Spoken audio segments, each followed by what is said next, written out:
निरंजन अलख निरंजन हो अलख निरंजन।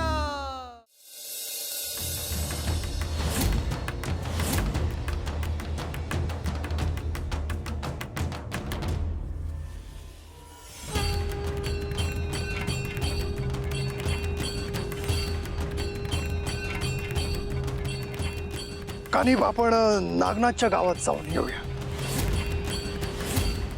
असं अचानक काही विशेष कारण आहे का? त्याच्या गावात अजूनही भीतीचे वातावरण आहे कानिब। लोकांचे भय दूर व्हायला हवे कानिब। आपण भिक्षेच्या निमित्ताने त्याच्या गावात जाऊया। त्या अनुषंगाने गावातल्या लोकांना काही साथ दिलासा मिळेल। ठीक आहे।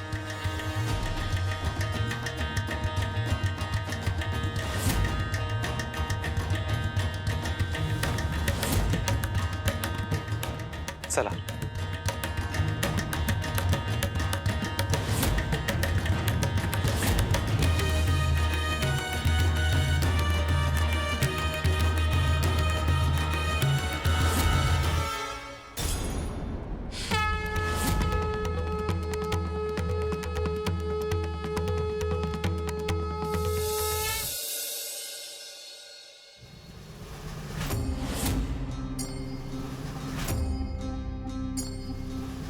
आदेश अलख निरंजन।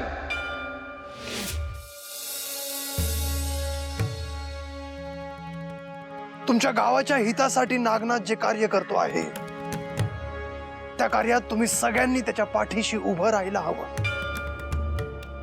गावात एवढा दुष्काळ असताना नागनाथने स्वतःची तहान भुकेची तमा न बाळगता नेहमी तुमच्या भुकेचा विचार केलेला आहे। नागनाथचं हे सत्कार्य काही लोकांना पाहवत नाही। असे दुर्जन नागनाथला त्रास देतायत। तुम्ही त्यांना घाबरून न जाता धाडसानं नागनाथची मदत करायला हवी। आपल्या गावात कोणाचं वर्चस्व असावं हे ठरवणं आपल्या हातात असतं। तुम्ही जर दुर्जनांना घाबरला तर ते तुम्हाला कायम दबावात ठेवून स्वतःचा स्वार्थ साधत राहतील। परंतु तुम्ही जर सत्कर्म करणाऱ्या मनुष्याला साथ दिली तर त्याचे पाठबळ आणखी वाढेल आणि दुर्जनांचा नाश होईल। नागनाथ मुळात कोण आहे हे समजून घ्या। त्याचं मूळ स्वरूप समजून घेऊन तुम्ही त्याला साह्यभूत व्हायला हवं। तुमच्या गावाबाहेर एक अघोरी आहे गुरुआई। त्याच्याशी नागनाथ लढतो आहे, परंतु ही त्याच्या एकट्याची लढाई नाही। गुरुआईच्या विरोधात जर उभे राहिला नाही तर एक दिवस तो तुमचं गाव गिळंकृत करेल।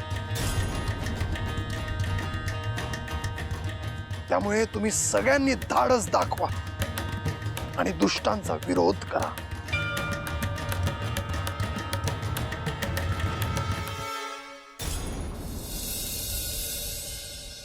खरं सांगितलं त्या नागनाथाच्या घरच्यासनी, पण त्याचा काही उपयोग होईल असं वाटत नाही मला। का बरं उपयोग होणार नाही? मला तर वाटतंय उगा तुम्ही ते भांड फोडलं। अजून काही दिवस असंच राहू द्यायला पाहिजे होतं।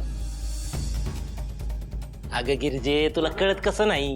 हा, अगं त्यांच्याच घराला कळवण लागन, एकमेकात भांडत बसत्यान ते। पण त्याने आपलं काम कसं होईल? उगा आपल्यावर नको उलटाया काही। अगं गिरजे, काय भी होत नाही। काय दिस त्यांना त्यांच्यातल्या त्यांच्यात भांडू दे, मग आपण जायचं आणखीन तेल वाटाया आणि मग नुसती गंमत बघत बसायची। पर आत्या आपल्याशी चांगली वागते, पर तशी वागायची नाही ती। तिचं राहू दे बाजूला। अगं आपलं काम झालं पाहिजे, फक्त तेवढं बघायचं। तुमचं तर मला कधी कधी काय कळत नाही। गरज नसताना उगा एखादी बिलामत अंगावर ओढून घेता तुम्ही। अगं काय भी होत नाही गिरजे। हा, आता तू फक्त बघत राहा या भिवाजी पाटलाची करामत। अगं औषधाईना कसा खोकला जातोय ते बघच तू।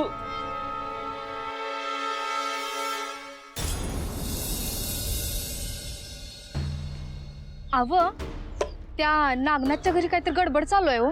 गडबड? अगं काय गडबड नाही आहे बाईजा। ती आत्या आणि तिचा नवरा आलाय ना तेव्हापासून काय ना काय भांड्याला भांडे लागतंय। ये महाद्या, अरे किती खुळा आहे रे तू, तुला ठाव नाही बाई काय चाललंय ते। अरे मला कसं ठाव असेल? ते काय मला येऊन सांगतात वय? आरा त्या नागनाथनं आणि त्याच्या घरच्यांनी किती बी लपवून ठेवलं ना, पाटील बरोबर बाहेर काढतो या समज. म्या बी त्याचीच वाट बघतो या. तू कशा पायी वाट बघतोय रे? कशा पाय म्हणजे? अरे बायजा, त्यो नागनाथ चेटूक करतो चेटूक. त्याच्यामुळे समजा होत चाललंय. त्याला गावातनं बाहेर काढलंच पाहिजे. केसू, अरे तुझा काय बांध मोडलाय का त्या नागनाथाने? हा, अरे कशाला त्या लहान लेकराला त्रास देताय तुम्ही?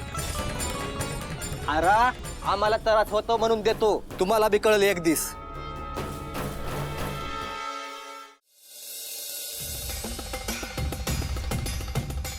नागनाथ, तुला गुरुदेवांनी बोलावलं आहे.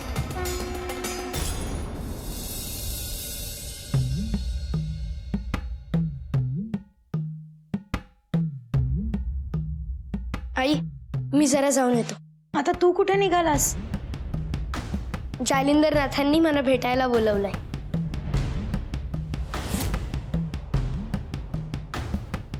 असं अचानक? हो, आपल्या घरात जे काही सुरू आहे ते त्यांच्या कानावर घालून येतो. तेच यामागचं सत्य सांगू शकतील. हो, एकदा विचार त्यांना. ते भिवाजी पंच बोलून गेल्यापासून मला तर काही सुचतच नाहीये. बाबा, तुम्ही नका काळजी करू. माझे गुरुदेव आणि गुरुबंधू हे त्रिकालदर्शी आहेत. त्यांना भूत, भविष्य, वर्तमान पाहता येतो. ठीक आहे, तू जा, पण जरा जपून जा बाळा. हो.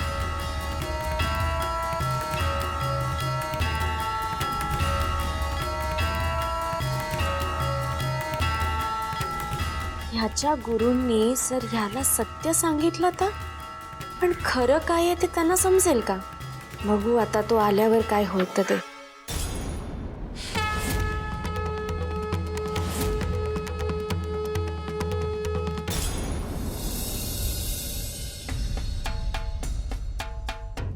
राम राम. राम राम उल्हासराव. श्री कृष्णाय नमः. काय हो भाऊ, माझी बायको गेल्या 1 मास झाला या गावात राहते. तिच्या वागणुकीत काही बदल दिसलाय का तुम्हाला? तसा थोडा बदल तो दिसतोय. होय ना ग बायजा? हा बया, अहो, म्या सांगतो ना तुम्हासनी. आधी कसं डोक्यावर पदर, नजर एकदम खाली. आता काहीतरी वेगळंच रूप दिसते त्यांचं. पण ते भिवाजी पंच म्हणाले की गुरुआईच्या कुटीकडे बघितलंय तिला. त्याबद्दल काही ऐकलंय तुम्ही? भिवाजी पंच एकदम खरं बोलल्यात बघा. मी आता इसनी गुरुआईच्या कुटीकडे जाताना बघितलं आहे. श्री कृष्णाय नमः. म्हणजे भिवाजी पंचांच्या बोलण्यात तथ्य आहे तर. तसं पंच म्हणाले बरं आम्हाला, पण खरं काय आहे आम्हाला बी काय ठाव नाही. वय ना. अन उगा काही माहित नसताना कसा विश्वास ठेवायचा आपण? मला याचा सोक्षमोक्ष लावावाच लागेल. उल्हासराव, लोक काय बाय बोलतच असतात की. वय, अन आशानं तुमच्या भरल्या संसाराला नजर नग लागाया. पण सत्य काय आहे हे मला कळायलाच हवं ना. भिवाजी पंचांनी जर मला सांगितलंच नसतं आणि मी माझ्या बायकोला घेऊन गेलो असतो सासरी आणि तिकडे काही वेगळंच घडलं असतं तर.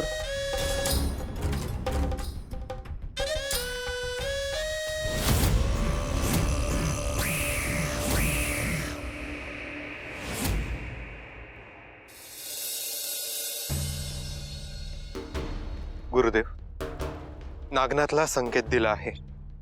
तो येईलच आता इतक्यात. त्याच्या सभोवताली असलेली सत्य परिस्थिती आपण त्याला सांगायची आहे का? खर तर आपण नागनाथला जी साधना करायला शिकवली आहे त्यातून त्याने सभोवती असलेली सत्य परिस्थिती स्वतः ओळखायला हवी. परंतु त्यासाठी त्याला वेळ लागतो आहे. त्यामुळे ती परिस्थिती आपणच त्याला सांगायला हवी. परंतु गुरुदेव, आपण सांगितल्यानंतर तो त्यावर योग्य निर्णय घेऊ शकेल का? सत्य समजल्यावर त्याच्यावर काय करायचं हे पूर्णतः त्याच्यावर अवलंबून आहे. हो गुरुदेव, परंतु त्याला जे समजलंय ते जर त्याने इतरांना सांगितलं तर त्याने आणखी काहीतरी वेगळंच संकट उद्भवू शकेल. त्यापेक्षा आपण त्याला ते सांगताना एखादी अट घालूयात का? निर्णय घेण्याची क्षमता आता नागनाथमध्ये यायला हवी होती. आपण त्याला असं कुठपर्यंत नियमांमध्ये बांधून ठेवू शकणार आहोत?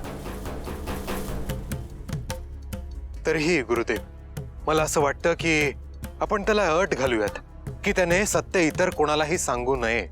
ठीक आहे, हे करू शकतो आपण. नागनाथ कुठपर्यंत आला आहे ते पहा जरा.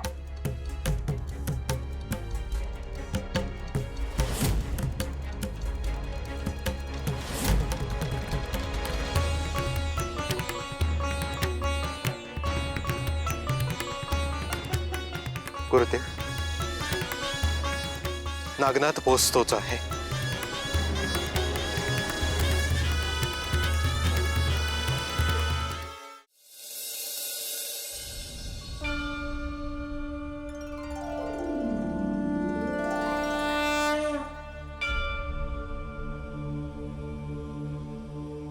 श्रीपाद, तुझ्या जन्माच्या आधी मला एक दृष्टांत झाला होता, त्याचीच आठवण झाली बघ मला.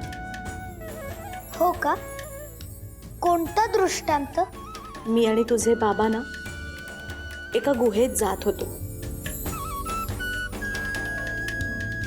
गुहेच्या समोरच एक वाघ उभा होता. सुरुवातीला आम्ही दोघं जरा घाबरलो, पण नंतर त्या वाघाच्या जागी आम्हाला श्री दत्त महाराजांचं दर्शन झालं होतं. तू साक्षात दत्त महाराजांचा अवतार आहेस याची प्रचिती आम्हाला तर आली होतीच, पण आज ती संपूर्ण गावाला आली. बाळा, तू माझ्या पोटी जन्म घेतलास याचा खरंच मला खूप आनंद आहे रे. आई, मी आता गावाच्या हिताचे कार्य केले आहे, पण मला आणखी खूप ठिकाणी लोकांचे कार्य करायचे आहे.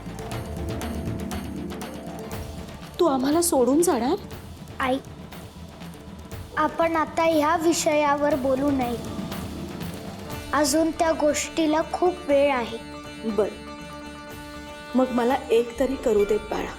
तू गावासमोरचं एवढं मोठं संकट दूर केलंस, ते सगळं होत असताना संपूर्ण गावाने पाहिलं. सगळ्या गावाने तुला नमस्कार केला. याआधी कधीच तू आम्हाला पाया पडू दिलं नाहीस. निदान मला तुला आज हात तरी जोडू दे.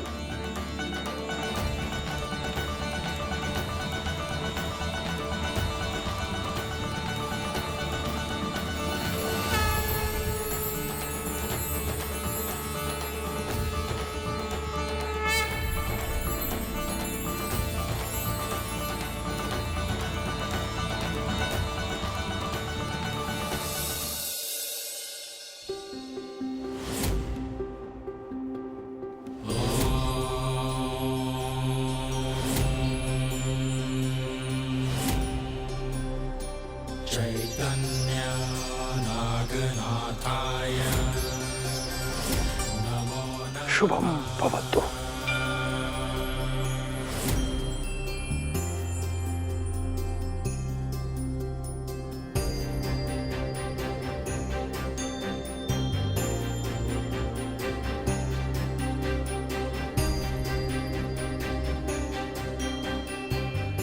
नागनाथ, आसन ग्रहण कर.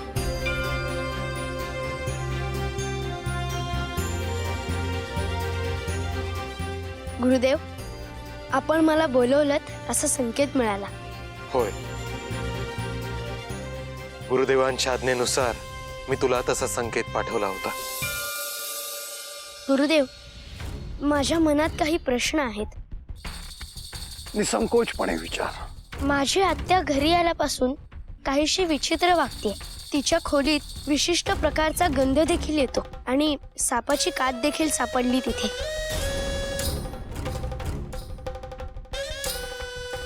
हे आम्हाला माहित आहे नागनाथ.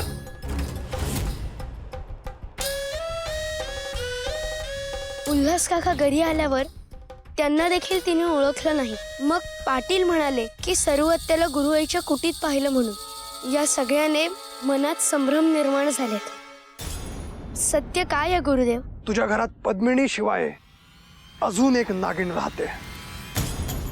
तुझी आत्याच ती नागिन आहे.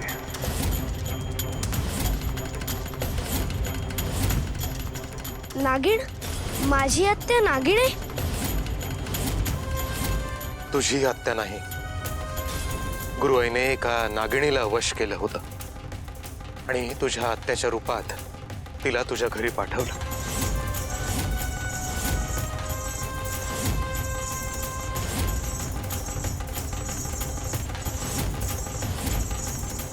माझी आत्या येणार आहे हे तुला कसं माहिती? तू नक्कीच माझ्या आत्याला येताना पाहिलं असणार. तू माझ्या आत्याबद्दल एवढं का विचारतोयस? काय नाही रे, असंच म्हणलं.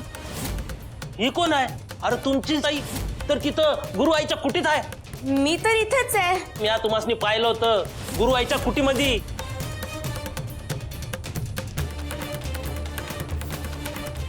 गुरुदेव, मग माझी खरी आत्या कुठे आहे? तुझी आत्या माहेरी येत असतानाच गुरुआईने तिला अडवलं आणि त्याच्या कुटीमध्ये डांबून ठेवलं. गुरुदेव, मी लगेच जातो आणि आत्याला तिथून सोडव. नागनाथ, तुझी आत्या सुरक्षित आहे. गुरुआई तिला स्पर्श सुद्धा करू शकणार नाही. चिंता नको. गुरुदेव, माझी आत्या संकटात आहे आणि मी तिला ओळखू शकलो नाही. परंतु आता तुला सत्य कळलं आहे. योग्य निर्णय घेऊन तुला ही परिस्थिती हाताळावी लागेल. नागनाथ, हे सत्य इतर कुणालाही सांगू नकोस. या परिस्थितीवरती नीट विचार कर आणि मग ठरव काय करायचे ते. डोळे पुस आणि नाथपंथाचा जयघोष मोठ्याने कर.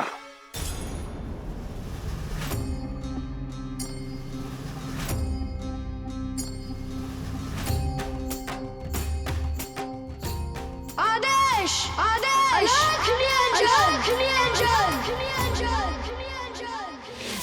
अलख निरंजन अलख निरंजन अलख निरंजन हो. अलख निरंजन अलख निरंजन अलख निरंजन हो. अलख निरंजन अलख निरंजन अलख निरंजन हो. अलख निरंजन अलख निरंजन अलख निरंजन हो. अलख निरंजन.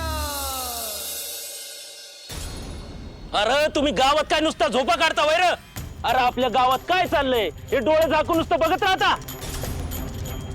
तुम्हाला कोणाला दिसत नसलं तरी आम्हाला गावाची काळजी आहे. आम्हाला समधीकडे लक्ष ठेवायला लागतं. काही झालंय का पाटील? अरे काय झालं म्हणून काय विचारतो माझ्या? अरे त्या नागनाथनं आपल्या गावात काय गोंधळ मांडून ठेवलाय? आधी घरातील नागिन काय आणून ठेवली आणि आता हे नवीन दुसरं. अवगीर का जरा इसकुडून सांगा की. ते नागनाथाच्या घराची बाई आहे ना, त्याची आत्या, ती त्याच्या घरात बी आहे आणि इथं गुरुआईच्या कुटीत बी. म्हणजे एकसारख्या दिसणाऱ्या दोन बाया माणसं आहे ती.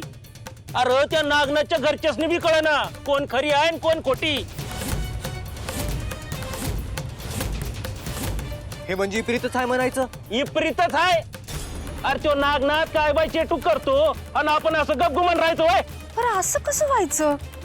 एक माणूस आणि दोन जागी कसं असेल बरं? आता तेच तर म्हणतोय ना आम्ही बायजा. खरं कोड काय आहे ते आपल्याला हुडकून काढायला पाहिजे. तुम्ही समध्यांनी सावध राहा. या बारीला त्या नागनाथाचं चेटूक आपल्याला उघड पाडायचं आहे.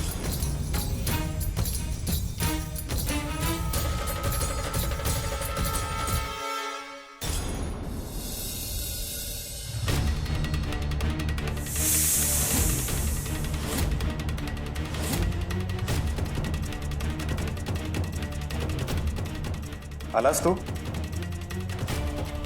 काय झालं नागनाथ? तू बोललास का गुरुदेवांशी?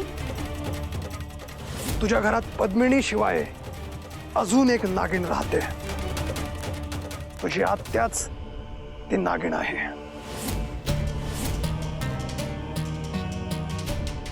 अरे आम्ही काहीतरी विचारतोय तुला.